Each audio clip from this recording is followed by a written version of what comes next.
नमस्कार दोस्तों, स्वागत है आपका अपने प्लेटफॉर्म एनसीईआरटी बाय विक्रम पर। आज हम बात करेंगे कक्षा 6 की जो सामाजिक विज्ञान की पुस्तक है आपकी सामाजिक अध्ययन भारत व उसके आगे न्यू बुक आई है एनसीईआरटी की। उसमें अध्याय 10 की जिसका नाम है आधारभूत लोकतंत्र। लाइन बाय लाइन हम समझेंगे और एक बार समझने के बाद आपको कभी भी दोबारा पढ़ने की आवश्यकता नहीं होगी, ये मेरा आपसे प्रॉमिस है। तो चलिए आपका ज़्यादा समय वेस्ट नहीं करेंगे, अध्याय को पढ़ना स्टार्ट करते हैं।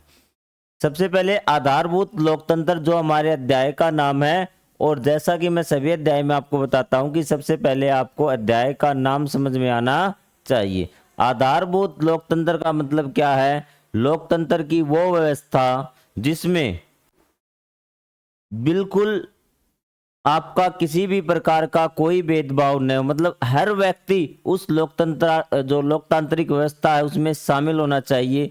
न उसके धर्म के आधार पर भेदभाव होना चाहिए, न अमीर गरीब में भेदभाव होना चाहिए, मतलब सभी को लोकतंत्र में बराबर की हिस्सेदारी मिलनी चाहिए। जैसे कि हम बात करते हैं भारत देश की, आप सब देखते हैं क्या जो भी वयस्क है आपके, मतलब जो 18 साल से ऊपर है, सभी को वोट देने का अधिकार है। तो ये क्या है? आपका आधारभूत लोकतंत्र हमें इसको बोलेंगे। कई आपके देश है जहां गरीब व्यक्तियों को या फिर जो गांव में रहते हैं उन लोगों को वोट देने का अधिकार नहीं होता, तो वो आधारभूत लोकतंत्र नहीं है। ये चीज समझ में आई? मतलब कि जो आपके ऐसी लोकतंत्र की ऐसी व्यवस्था जिसमें क्या हो, सभी लोग हिस्सा लें उस देश के भी। उसके बाद आपके वक्तव्य दे रखे हैं दो। ये कहता है कि जो शासक जो राजा धर्म की रक्षा करता है तो धर्म फिर उसकी रक्षा करता है, मतलब अगर आप धर्म पे चलोगे तो आपको कोई हानि नहीं होगी। अब ये कुछ एक और लाइन है, मैं आपको सिर्फ जो हमारे मतलब की बात है वो यहाँ पे बताऊंगा। ये देखिए कि संस्कृति और लोगों की पहचान और सम्मान के बिना लोकतंत्र। इसने कहा कि अगर किसी क्षेत्र में संस्कृति और लोगों की पहचान, उनका सम्मान नहीं है ना, बात वही है कि अगर लोगों की भागीदारी नहीं है, उनका सम्मान नहीं है, तो उस वहाँ लोकतंत्र नहीं होगा। तो लोकतंत्र के लिए क्या जरूरी है कि संस्कृति और लोगों की पहचान और उनका सम्मान जरूरी है। तो अब हम हमारे अध्याय को पढ़ना स्टार्ट करते हैं। इसमें आपको स्टार्टिंग से है राजनीतिक विज्ञान, तो इस लेसन को आप लास्ट तक पढ़िए ताकि आपका एक सब्जेक्ट तो अच्छी तरह से क्लियर हो जाए, किसी प्रकार का कोई आपको डाउट न रहे। दीर्घ काल से मनुष्य समाज में रहता रहा है। भी समाज में मतलब कि ग्रुप में, समूह में रहता आ रहा है। हमारे जो आसपास का जो एरिया है ना, उसको क्या बोलते हैं? हम समाज बोलते हैं। भी क्या बोलते हैं? समाज बोलते हैं। दीर्घ काल मतलब बहुत लंबे समय से मनुष्य समाज में रहता आ रहा है। जब बहुत से लोग एक साथ रहते हैं तब असहमति और अव्यवस्था की स्थिति उत्पन्न हो सकती है। जब बहुत से लोग एक साथ रहते हैं ना तो उनमें अव्यवस्था हो सकती है, और असहमति मतलब कि हो सकता है कि वो किसी निर्णय पर सहमत न हो। जैसा कि आप लोगों की क्लास में होता है, जैसे आपसे कहें कि खेलने चलें तो आधे बच्चे कहेंगे कि चलो चलते हैं, आधे कहेंगे नहीं चलते। या फिर हो सकता है कि अगर टेस्ट लेने की बात हो तो आधे बच्चे कहेंगे कि सर टेस्ट मत दो, आधे कहेंगे खेलने चलते हैं। तो वो क्या होगा कि असहमति हो गई और अव्यवस्था भी हो जाएगी कि बच्चे अलग अलग वो काम करने लगेंगे। आधे क्या करेंगे? खेलने चले जाएंगे, आधे टेस्ट लेने चले जाएंगे। तो ये अव्यवस्था हो जाएगी भी। ठीक है, ऐसे में समाज में व्यवस्था और सद्भाव बनाए रखने के लिए नियम अनिवार्य हो जाते हैं भी। फिर क्या है कि कुछ नियम बनाने पड़ते हैं जिसके आधार पे हम चलते हैं भी। ठीक है, तो उसमें क्या होगा कि सहमति की जरूरत नहीं पड़ेगी। ठीक है, और अराजकता भी नहीं फैलेगी, अव्यवस्था भी नहीं फैलेगी। कैसे? देखिए, जैसे टीचर ने रूल बना दिया कि शनिवार को अगर कोई खाली लेक्चर आएगा तो बच्चे ग्राउंड में जाएंगे खेलने, तो शनिवार को किसी प्रकार का कोई मतभेद नहीं होगा क्योंकि नियम है, सबको पता है, और वो नियम सबको मानना पड़ेगा। ये बात आपको आई समझ में? संभवतः आपके घर में भी कुछ सामान्य नियम होते होंगे जिनके पालन की अपेक्षा आपसे होती होगी भी। आपके घर में भी कोई रूल होंगे टीवी से रिलेटेड कि टीवी 10 बजे तक देखेंगे, खाना कब खाना, किस टाइम तक खाना है। तो ये रूल हर जगह आपको मिलेंगे। आप जिस विद्यालय में पढ़ते हैं वहां भी नियम होते होंगे, कुछ विद्यार्थियों के लिए तो कुछ शिक्षकों के लिए भी। इसने कहा कि जिस विद्यालय में आप पढ़ते हैं ना, जिस स्कूल में आप पढ़ते हैं, वहां पर भी क्या होंगे, नियम होते होंगे। रूल आपको पता है अभी, कितने टाइम प्रेयर में जाना है, किस समय क्या करना है, पानी पीने के लिए कब जाना है, ये सारे क्या आपके रूल हैं। बड़ी कक्षा में परीक्षा दे रहे विद्यार्थियों को भी कुछ अनिवार्य नियमों का पालन अवश्य करना पड़ता है। कि जो परीक्षा दे रहे हैं ना विद्यार्थी, उनको भी, विद्यार्थियों के लिए भी क्या होते हैं, रूल होते हैं कि आपको अगर पेपर का समय 9 बजे है तो आपको 8:30 बजे तक परीक्षा हॉल में पहुंचना है। कौन कौन सी चीजें आपको साथ में लेके आनी है, कौन सी चीजें आप साथ में नहीं ला सकते, किस टाइम आप पेपर जमा करवा सकते हैं, ये इसमें बताया गया है। सड़क पर वाहन चालकों से भी यातायात के नियमों का पालन करने की अपेक्षा की जाती है। तो इसने कहा कि जो सड़क पे चलते हैं ना, उनसे भी क्या है, जो गाड़ी चलाते हैं उनसे भी क्या है, जो नियम है वो पालन करने की आशा की जाती है। मतलब ये कि वो नियम को पालन करेंगे। कैसे? जैसे अगर कोई बाइक चलाता है तो उसको हेलमेट लगाना जरूरी है। अगर गाड़ी ड्राइव करने की उम्र 18 साल से ऊपर होनी चाहिए। सड़क के दाईं तरफ चलना या बाईं तरफ चलना, कहाँ पर स्पीड कितनी रखनी, ये सब नियम का पालन करना पड़ता है। जब नियोक्ता को भी उन सभी नियमों का पालन करना, यहाँ हो गया, सभी प्रकार की नौकरियों में कार्यरत लोगों को भी नियोक्ता द्वारा बनाए गए नियमों का पालन करना पड़ता। उसने कहा कि चाहे कोई भी नियोक्ता होता है नौकरी देने वाला, तो ये कहता है कि जो नौकरी देता है ना, या फिर जो नौकरी करता है, वो भी क्या नियमों का पालन करता है। उसके पास भी क्या होते हैं, नियम होते हैं, उसके लिए भी नियम बने होते हैं। और नौकरी जो देने वाला होता है ना, तो उसके लिए भी क्या होते हैं, नियम होते हैं। तो ये आपको बात समझ में आ गई कि नियम बहुत जरूरी है भी। अब ये बात बताओ कि आपने नियम तो बना दिए, लेकिन अगर कोई नियमों का पालन न करे तो फिर क्या होगा भी? अगर नियमों का पालन नहीं करता तो क्या होगा? इसका सीधा सा उत्तर है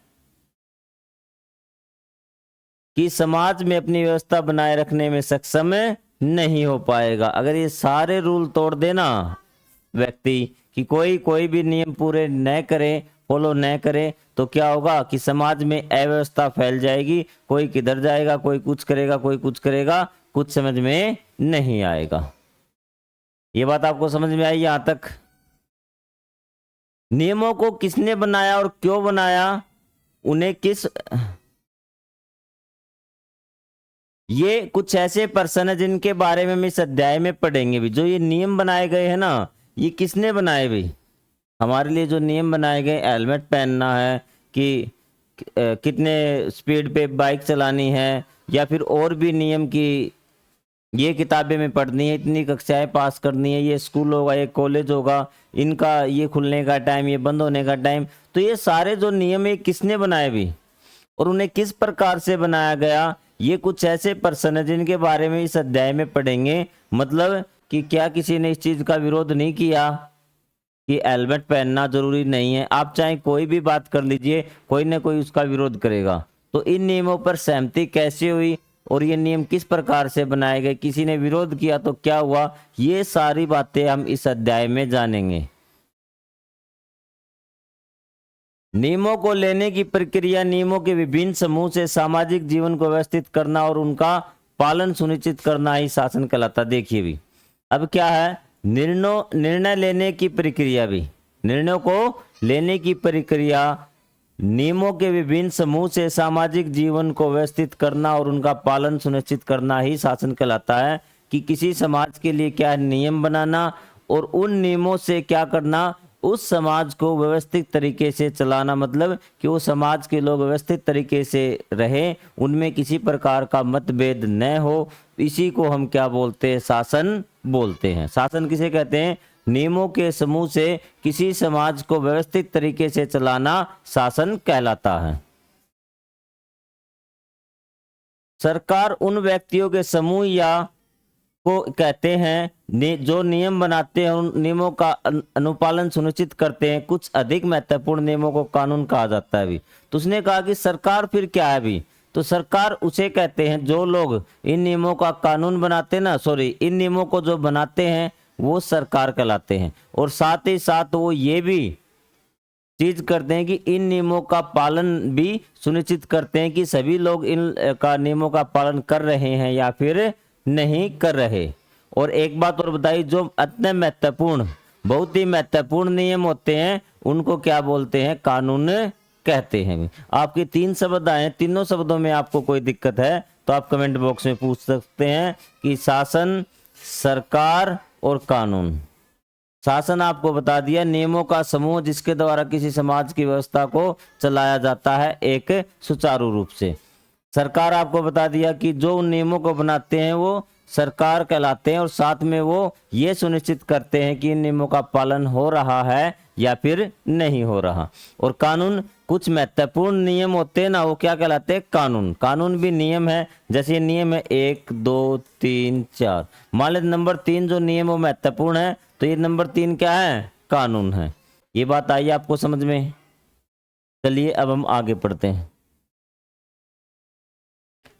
इसका अर्थ कदापि नहीं है कि कानून और नियम जो एक बार बन गए वो हमेशा के लिए बन गए, भी वे सदा के लिए बन गए। ये कह रहा है कि एक बार सरकार ने नियम बना दिए, इसका मतलब ये नहीं है कि वो नियम और कानून हमेशा के लिए बन गए, हमें वो पूरी जिंदगी भर फॉलो करने पड़ेंगे भी। जिस प्रकार घर आप अपने माता पिता के साथ किसी विशेष नियम के बारे में चर्चा कर सकते हैं, अथवा विद्यार्थी संघ, विद्यालय या विश्वविद्यालय प्रबंधन से नियमों के बदलाव के लिए कह सकते हैं, उसी प्रकार समाज को संचालित करने वाले, देखिए इसने कहा कि नियम बना दिए, हम उनको फॉलो भी करने लगे, लेकिन जरूरी नहीं कि पूरी उम्र भर हम उनको फॉलो करें। जैसे हमारे घर में रूल है टीवी देखने का 10 बजे तक, तो आप अपने पेरेंट्स से बोल सकते हैं कि कोई ऐसी चीज़ आ रही है या फिर अब हमारी छुट्टियां चल रही है तो इस नियम को बदल दीजिए, ठीक है। तो जैसे आपके स्कूल में कोई नियम है कि आपको इतने बजे छुट्टी होगी, ठीक है, आप अपने प्रिंसिपल से, अपने क्लास टीचर से बोल सकते हैं सर गर्मी बहुत ज़्यादा हो गया, सर्दी बहुत ज़्यादा होगी, स्कूल जल्दी लगा लीजिए या बाद में लगा लीजिए। तो जो नियम बने हुए हैं वो क्या चेंज हो सकते हैं। तो यही कहा कि उसी प्रकार समाज को जो संचालित करने वाले नियम होते हैं ना, कानून और नियमों में नागरिक अपनी बात रख सकते हैं। हम जानेंगे कि ऐसा किस प्रकार हो सकता। जैसे आपके भी ऊपर सरकार ने कुछ नियम लगाए होंगे, तो उन नियमों में भी परिवर्तन हो सकता है, और वो नियम में परिवर्तन कैसे होगा वो हम समझेंगे भी।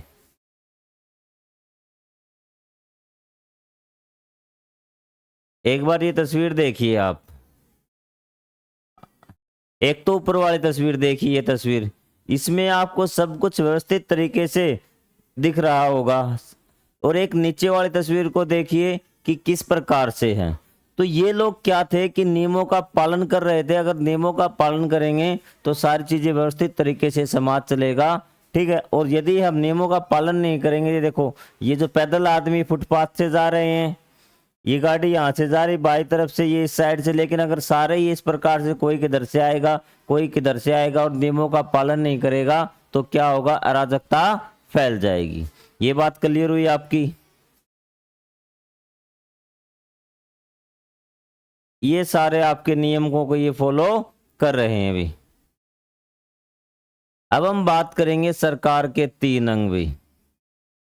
सरकार के 3 अंग भी। विश्व भर में समाज जिस प्रकार से कार्य करता है उसे डिजिटल तकनीक परिवर्तित कर रही है भी। उसने कहा कि जो भी काम हम कर रहे हैं, जो भी काम हम कर रहे हैं, तो उसको जो डिजिटल तकनीक है वो क्या है, अब चेंज कर रही है। हो सकता है कि जैसे आपका पहले क्या था कि ऑफलाइन आपको टीचर पढ़ा रहा था, शायद अगर ये डिजिटल तकनीक नहीं होती तो मैं आपको पढ़ा नहीं रहा होता, क्योंकि ये पॉसिबल हुआ है डिजिटल तकनीक ने भी। तो पढ़ाने का तरीका बदल दिया, ऑनलाइन आ गया, और क्या क्या चीजें भी। भारत में 30 वर्ष पहले जिन लोगों को अपने से दूर बैठे, अब जो अपने संबंधी थे ना, जो दोस्त थे, उनको पैसे भेजने होते थे तो वे डाकघर की पंक्ति में लगकर फार्म मनी ऑर्डर भिजवाते थे भी। क्या करते थे, मनी ऑर्डर भिजवाते थे भी। क्या भिजवाते थे, मनी ऑर्डर। आपने तो इसका नाम भी नहीं सुना होगा। या फिर यदि उन्हें व्यवसाय के लिए, अपने बिजनेस के लिए कोई रुपए भेजने होते ना, तो पहले बैंक की लाइन में लगते, वहां से क्या बनाते, डिमांड ड्राफ्ट भी। क्या बनाते, डिमांड ड्राफ्ट, जिसको डीडी बोलते हैं, वो बनवाते, फिर उसे डाक द्वारा भिजवाते थे भी। आपने शायद इन शब्दों को, मिनी ऑर्डर और डिमांड ड्राफ्ट को, कभी न सुना हो, क्योंकि आज हमारे पास तुरंत पैसे भेजने के लिए डिजिटल संसाधन उपलब्ध है। तो आपको डिमांड ड्राफ्ट या मनी ऑर्डर की जरूरत ही नहीं पड़ी, आप फोन पे, गूगल पे से तुरंत कर सकते हैं। तो ये बताया कि जो डिजिटल चीजें आ रही हैं, ठीक है, इंटरनेट का जमाना आ गया, जो पुराने काम करने के तरीके थे वो धीरे धीरे क्या हो रहे हैं, बदल रहे हैं अभी। डिजिटल तकनीक ने विशेष प्रकार के अपराधियों को भी जन्म दिया। अभी ये कह रहा है कि अब ये नहीं कि इसके फायदे ही फायदे हुए, भी कुछ नुकसान भी हुआ और कुछ विशेष प्रकार के अपराधी ने भी जन्म लिया। मतलब ऐसे अपराधी आ गए, कैसे, जो अपने स्थान पर बैठे बैठे डिजिटल माध्यमों से लोगों की धनराशि चुराने के तरीके ढूंढते हैं। भी वो अपने घर बैठे रहते हैं और वो कंप्यूटर या फोन के द्वारा हैक करके या किसी से फोन करके उसका पासवर्ड वगैरह पूछते रहते हैं। तो सारा दिन उनका यही काम चलता रहता है और वो किसी के बैंक खाते से हमेशा पैसे चुराने की फिराक में रहते हैं। ऐसी आपराधिक गतिविधियां जिसे साइबर क्राइम कहते हैं। भी आपके डिजिटल माध्यम से जो भी अपराध होता है उसको क्या बोलते हैं, साइबर क्राइम। क्या बोलते हैं, साइबर क्राइम। इसको रोकने के लिए अनेक सरकारों ने कानून बनाए हैं। भी ऐसे कुछ साइबर अपराधी जिन्होंने अपनी तकनीकी दक्षता का उपयोग करके समाज की भलाई के बजाय भोली भाली जनता के श्रम से कमाए हुए धन को लूटने के लिए किया है, को गिरफ्तार भी किया गया है। न्यायालय द्वारा उन्हें दोषी ठहराया गया है। सामान्यतः उन्हें आर्थिक दंड के साथ साथ जेल की भी सजा दी जाती। अब देखिए, लोग पैसा चुराने लगे बैंक खातों से ऑनलाइन, तो सरकार ने क्या किया, नियम बना दिया। क्या बना दिया, कि नियम बना दिया कि नियम मतलब कि जो भी ऐसे करके किसी के खाते से पैसे निकालेगा तो उसको क्या है कि ये एक अपराध है, उसको इतना जुर्माना लगेगा और इतनी सजा मिलेगी। सरकार ने कानून बना दिया, मतलब नियम बना दिया। महत्वपूर्ण नियम है, इसलिए इसको क्या कहा गया, कानून कहा गया। बात आई आपको समझ में। फिर उस कानून को लागू करवाने के लिए कौन है, पुलिस है। भी कौन है, पुलिस। अब पुलिस ये देखती है कानून बन गया, अब पुलिस ये देखेगी कि ये कौन कर रहा है, उसकी जांच पड़ताल करेगी। तो पुलिस उसको गिरफ्तार करेगी और गिरफ्तार करके न्यायालय में ले जाएगी, हाई कोर्ट में, कोर्ट में भी, ठीक है। तो वहां पे जज उसे क्या देगा, सजा देगा उस कानून के अनुसार कि उस कानून में क्या सजा लिखी गई है उस अपराध के लिए। ये बात हो गई। उन्हें आर्थिक दंड मतलब जुर्माना भी लग सकता है पैसों का और जेल भी हो सकती है। अब आप सोच रहे होंगे कि ये बातें क्यों बताई जा रही, बीच में कहां से साइबर क्राइम आ गया। ये मैं आपको बताता हूँ ये कैसे बताई जा रही है। भी इस उदाहरण से देखिए कि जो हमारे जो 3 अंग है ना, सरकार के 3 अंग हैं। टॉपिक हमारा यही था कि सरकार के 3 अंग। तो पहला अंग है विधायिका। विधायिका का क्या काम है, जो कानून बनाती है, कभी कभी पुराने कानूनों में संशोधन और वर्तमान कानूनों को खत्म कर सकती है। निरस्त मतलब कि आज के बाद ये कानून नहीं है। अगर विधायिका ये कह दे कि आज से हेलमेट लगाना जरूरी नहीं है तो कोई आपका चालान नहीं काटेगा। भी जैसे एक बार कानून बना था कि अगर आप कहीं पे बाजार में जाते आपको मास्क लगाना जरूरी है, तो उसको हटा दिया था ना। ये चीज क्लियर हुई आपकी। तो इस प्रकार सरकार क्या कर सकती है, किसी कानून में बदलाव कर सकती है, जो कानून उसको हटा भी सकती है और नया कानून भी बना देगी।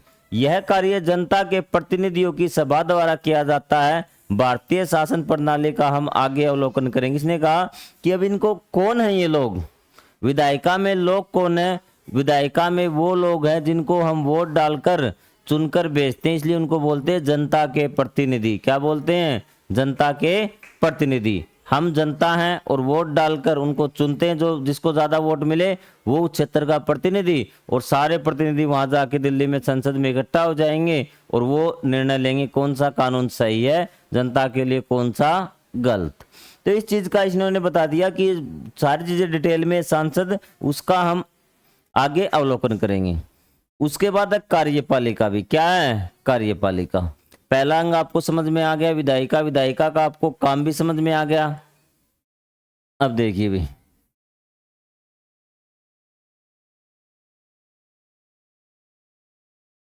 कार्यपालिका क्या है। अब सरकार ने तो कानून बना दिया, सॉरी विधायिका ने तो क्या बना दिया, कानून बना दिया। वह अंग जो कानूनों को लागू करती है, इसके अंतर्गत राष्ट्र राज्य के प्रमुख, राष्ट्रपति, प्रधानमंत्री, मुख्यमंत्री, मंत्रीगण और ऐसे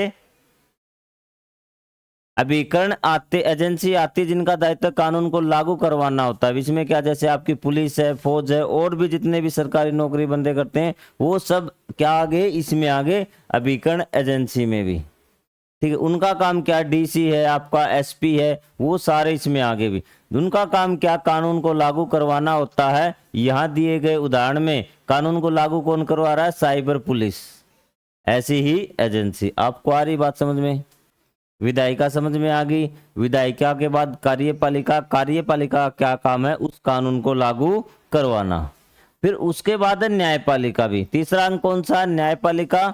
न्यायालयों की प्रणाली है जो इस बात का निर्णय करती है कि क्या किसी ने कानून तोड़ा है, यदि तोड़ा तो उस पर क्या कार्रवाई की जाए। अब देखिए, पुलिस ने साइबर गिरफ्तार कर लिया कि जो साइबर अपराधी है ये, अब उसके सामने वो कहाँ ले जाएगा, उसको न्यायपालिका में, जहाँ जज और वकील होते हैं। अब जज और वकील ये देखते हैं क्या वास्तव में इसने ये अपराध किया है या फिर नहीं किया। अगर किया है तो क्या सजा मिलनी चाहिए।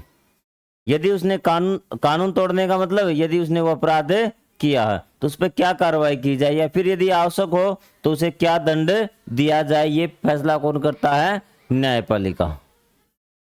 कभी कभी यह इस बात की भी जांच करती है कि क्या कार्यपालिका द्वारा लिया गया कोई निर्णय ठीक है या नहीं। अगर विधायिका द्वारा पारित किया गया कोई कानून भली भांति परखा गया है और सभी के हित में है या नहीं। एक काम तो क्या हो गया, अपराध की जांच करना कि अपराध किया है या नहीं किया, ये देखना, और उस अपराध के अनुसार क्या देना, उसको सजा देना कि कितनी सजा होनी चाहिए, उसको जेल में डालना चाहिए या फिर जुर्माना लगना चाहिए। एक काम हो गया न्यायपालिका का। दूसरा है कि ये जो कार्यपालिका थे ना आपकी, एसपी डीएसपी जितने भी सरकारी नौकरी में विभाग में लगे हुए हैं, पर मंत्री वगैरह, ये सब किस में आ गए, कार्यपालिका में। कि ये जो निर्णय लिए हैं ये जनता के हित में है या नहीं। अगर न्यायपालिका को ऐसा लगेगा कि ये निर्णय जनता के हित में नहीं है तो निर्णय को हटा देंगे। और फिर तीसरा आपका क्या है कि यदि विधायिका ने कोई कानून बना दिया जो उसे ये लगे कि ये जनता के लिए हक में नहीं है, तो क्या होगा, उस निर्णय को, जो कानून बनाया है उसको न्यायपालिका हटा सकती है। क्लियर हुई बात को? आपको तीनों के काम समझ में आ गए? अगर कोई डाउट है तो आप कमेंट बॉक्स में पूछ सकते हैं। उसके बाद आपका कि ये जो आपकी शासन किसी अच्छे तंत्र में इन तीनों अंगों को निश्चित रूप से पृथक रखा जाता है। अभी तो इसने कहा कि जो शासन है ना आपका, किसी भी देश में लोकतंत्र है तो उसमें क्या होना चाहिए कि ये जो तीनों अंग है ना, इनको क्या होना चाहिए, एक दूसरे से अलग अलग रहना चाहिए, एक दूसरे से इन्हें मिलाना नहीं चाहिए। कि न्यायपालिका में विधायिका का हस्तक्षेप नहीं होना चाहिए, विधायिका में न्यायालय का हस्तक्षेप नहीं होना चाहिए, कार्यपालिका में न्यायालय का, क्योंकि तभी तो ये ढंग से काम करने लगेंगे। ठीक है, तो जैसे आपका ये हम पढ़ा रहे हैं, अगर मेरे ऊपर किसी का दबाव तो क्या मैं ढंग से पढ़ा पाऊंगा। ठीक है, तो वैसे ही अगर अगर न्यायपालिका के ऊपर विधायिका का दबाव होगा, अगर उसको कंट्रोल करेगी विधायिका, तो क्या वो न्यायपालिका विधायिका के द्वारा बनाए गए नियमों को रोक पाएगी? नहीं रोक पाएगी ना। तो यही बात इसमें बताई गई है कि इन तीनों को एक दूसरे से क्या अलग होना चाहिए। ये तीनों एक दूसरे को प्रभावित करते हैं। क्या करते हैं? प्रभावित करते हैं और कार्य भी एक साथ करते हैं। यह विभाजन शक्तियों का पृथक्करण कहलाता है। क्या कहलाता है? शक्तियों का पृथक्करण समझाता है। 1 मिनट में इसको स्टार्ट कर लेता हूं, दोबारा से करना पड़ेगा एक बार इसको। तो आप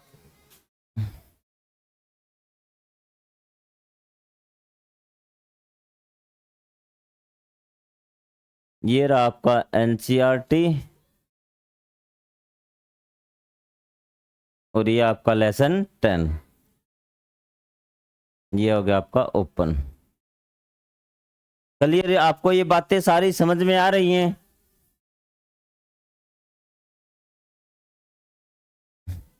कहाँ पहुंच गए थे हम, आपको याद है क्या? यहां से आगे हमने पढ़ लिया था सरकार के 3 अंग भी, कार्यपालिका यहां से भी।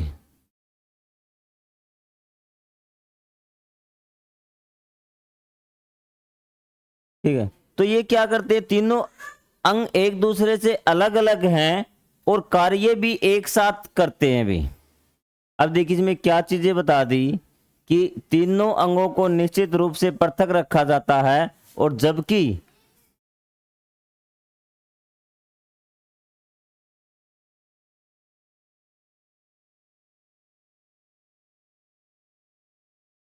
जबकि एक दूसरे को प्रभावित करते हैं। तो आज कुछ टेक्निकल इशू है, तो इसके लिए मैं आपसे सॉरी कहना चाहूँगा। तो हम अगले वीडियो में इसको अगले पार्ट में हम करेंगे। तो आज के लिए इतना ही। जय हिंद, जय भारत। मिलते हैं नेक्स्ट वीडियो में। Thank you very much.